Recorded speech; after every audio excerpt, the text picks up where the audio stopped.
In the rarefied atmosphere of high fashion, where trends evaporate as quickly as they appear and conglomerates swallow heritage houses with ruthless efficiency, one name stands as a monolithic testament to independence, timeless elegance, and uncompromising vision. He is a designer who stripped away the rigid armor of traditional tailoring to reveal the human form beneath, pioneering a relaxed yet powerful aesthetic that forever altered how the modern world dresses for success. His signature hue, a sophisticated blend of gray and beige, became the unofficial uniform of global power brokers, Hollywood elites, and cultural icons.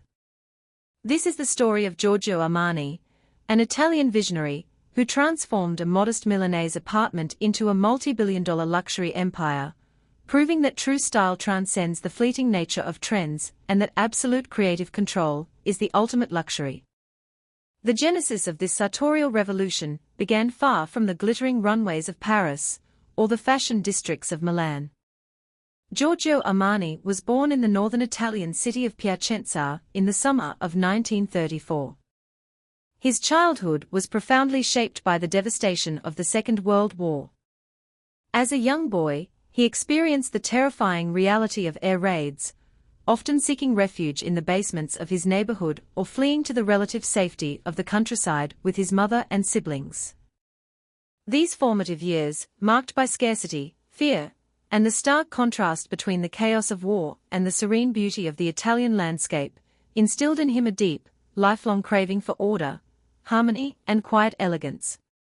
His mother, a woman of impeccable taste and quiet dignity, deeply influenced his aesthetic sensibilities, teaching him that true beauty lay in simplicity and meticulous attention to detail rather than in ostentatious displays of wealth.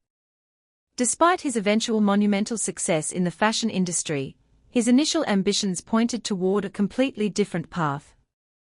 Following the conclusion of the war, his family relocated to Milan, a bustling metropolis that was rapidly rebuilding itself into an industrial and cultural powerhouse. Seeking a stable and respected profession, he enrolled in the medical program at the University of Milan. However, the grueling reality of medical studies and the visceral nature of hospital work quickly disillusioned him. He realized that his temperament was not suited for the clinical environment, and after 2 years, he made the difficult decision to abandon his medical studies. This pivotal choice, though initially viewed as a setback by his family, freed him to pursue his latent creative instincts and set him on a trajectory that would eventually change the global cultural landscape. His entry into the professional world was grounded in practical necessity rather than grand artistic ambition.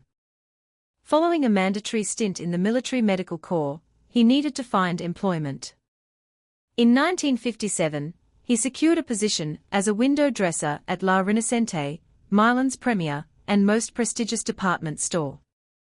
This role proved to be an unexpected masterclass in retail psychology, visual merchandising, and consumer behavior.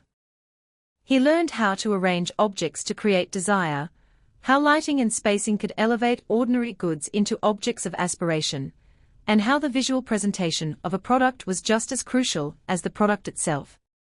His talent for spatial arrangement and aesthetic curation quickly caught the attention of the store's management, leading to a promotion to the buying department. Here, he traveled extensively, sourcing garments from around the world and developing a keen understanding of global textile markets, manufacturing quality, and the shifting tastes of the post-war consumer. It was during this period that his transition from retail to design began to take shape. He started taking on freelance design projects, which eventually led to a life-changing opportunity in 1961. He was hired by Nino Cerruti, a prominent textile manufacturer and fashion designer, to design menswear for the Hitman label. This apprenticeship was the crucible in which his technical skills were forged. Under Cerruti's mentorship, he immersed himself in the intricate mechanics of fabric manipulation, pattern making, and the precise architecture of menswear. He spent countless hours in the factory, studying how different wools, linens, and cottons behaved when cut and sewn. He learned the vital importance of high-quality raw materials and the subtle nuances of construction that separate a merely adequate garment from an exceptional one. This deep, technical understanding of textiles would later become the foundational pillar of his own eponymous label. While his work for Cerruti was highly successful and critically acclaimed, his true creative awakening was catalyzed by a personal and professional partnership that would define the rest of his life.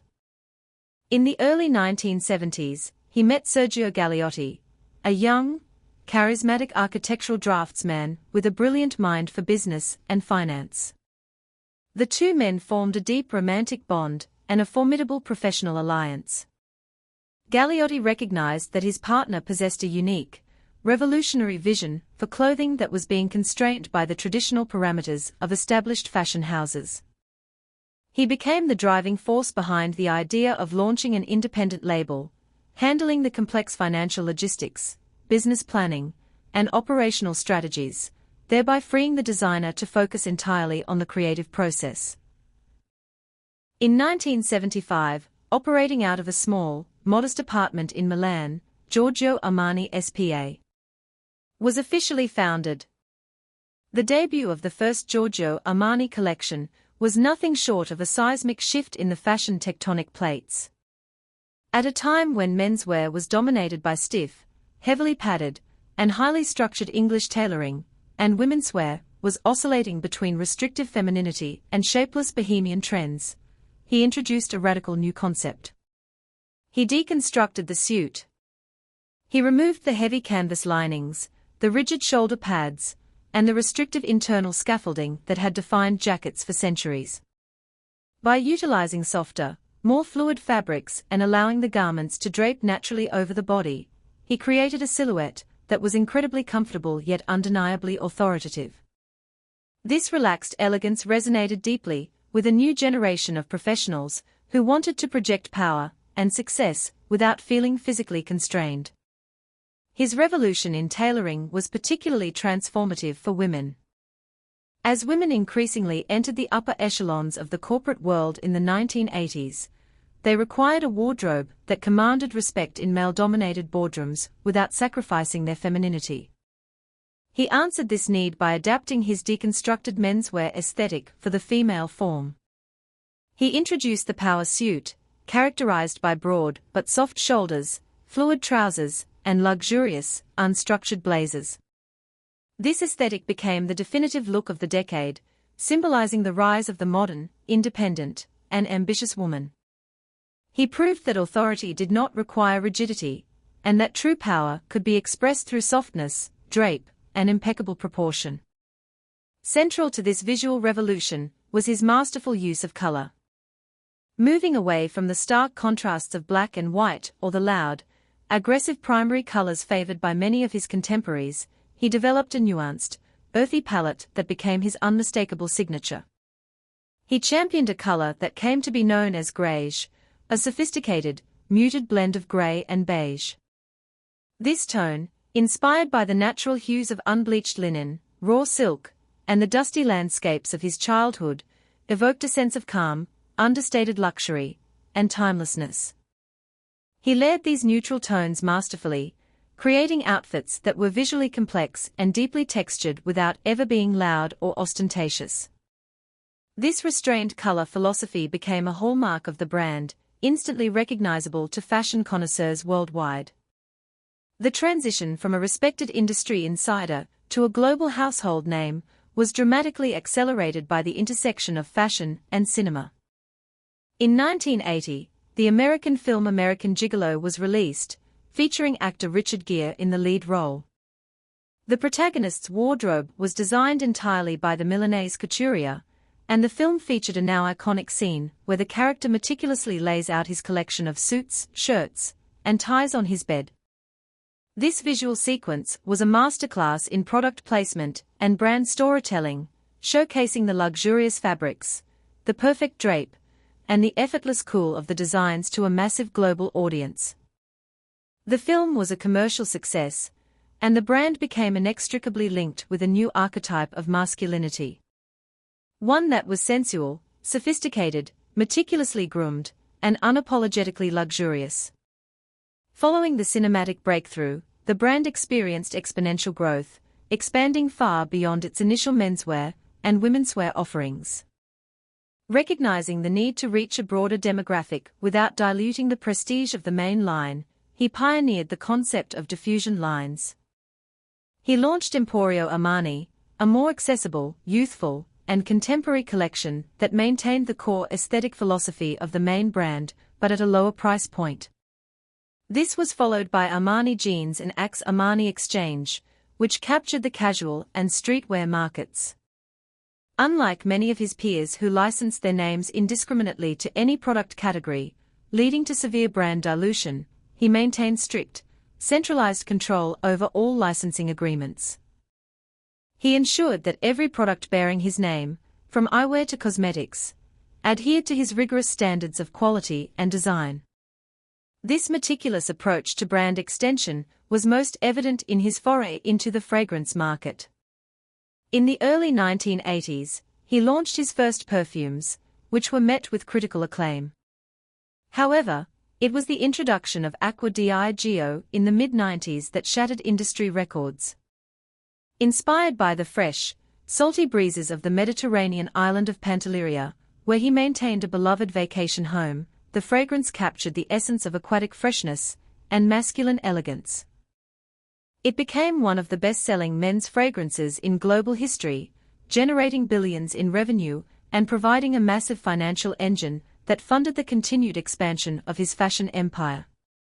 He later achieved similar monumental success in the female fragrance market with Acqua di Gioia and the highly acclaimed Armani Code line. Despite the soaring commercial success and global adulation, his life was struck by a profound and devastating tragedy. In 1985, his partner and the business mastermind behind the empire, Sergio Galliotti, fell ill and passed away suddenly at the age of 40. The loss was a crushing personal blow, and the fashion industry widely predicted that the brand would collapse without its financial and operational architect.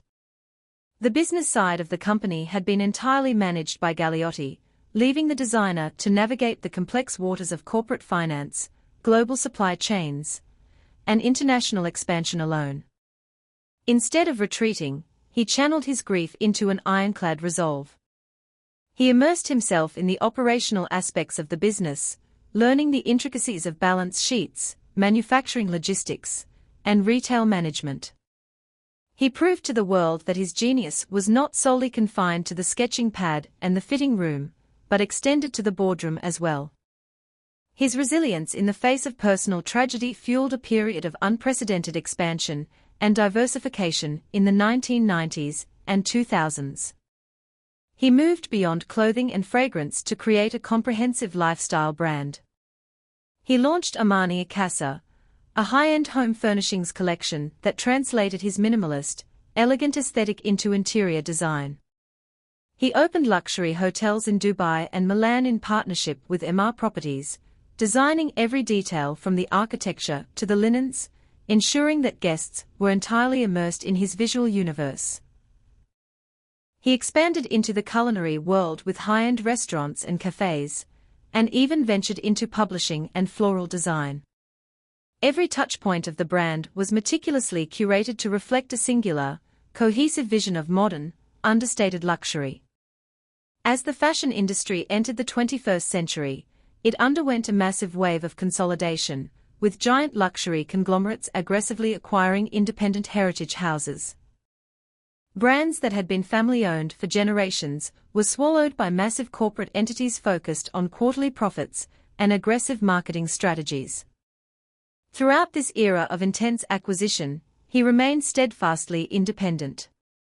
He repeatedly rejected lucrative buyout offers from the industry's largest conglomerates, firmly believing that surrendering control would compromise his creative integrity and the long-term vision of the company. He structured his holding company to ensure that he retained absolute decision-making power, a rare and highly respected position in an industry increasingly driven by shareholders and corporate boards. His commitment to absolute creative control was most visibly manifested in his expansion into the world of haute couture. In 2005, he launched Armani Privé, his official haute couture line, presenting his first collection in Paris. This move was a deliberate statement to the global fashion establishment, proving that his aesthetic was not limited to ready-to-wear commercial success, but could be elevated to the highest echelons of artisanal craftsmanship. The Privé collections featured breathtaking gowns constructed from the most luxurious fabrics in the world, adorned with intricate, hand-sewn embellishments, and tailored to absolute perfection. These creations quickly became the most sought-after garments on the global red carpet, worn by A-list actresses, royalty, and cultural icons at the Academy Awards, the Cannes Film Festival, and the Met Gala. His dominance on the red carpet was not accidental, it was the result of a highly strategic and pioneering approach to celebrity dressing. Long before it became an industry standard, he recognized the immense marketing power of Hollywood. He actively cultivated relationships with actors, directors, and stylists, offering to dress them for major premieres and award ceremonies. He understood that seeing a beloved star wearing his designs on a global broadcast was infinitely more valuable than traditional print advertising. This strategy cemented his brand as the ultimate symbol of Hollywood glamour and red carpet prestige. He dressed countless legendary figures, creating iconic cinematic and cultural moments that are permanently etched into the visual history of the modern era. Beyond the glamour of the runway and the red carpet, his personal life and daily routine reflect a deep commitment to discipline, health, and quiet contemplation. He is famously known for his rigorous daily schedule, waking early to exercise, maintaining a strict diet, and approaching his work with the focus of a monk. He eschews the chaotic, party-centric lifestyle often associated with the fashion world, preferring the quiet solitude of his homes in Milan, Forte dei Marmi, and Pantelleria, or the serene environment of his megayacht. His personal wardrobe is a testament to his design philosophy. He is almost exclusively seen wearing a simple, uniform-like ensemble of a navy blue cotton t-shirt, tailored trousers, and pristine white sneakers.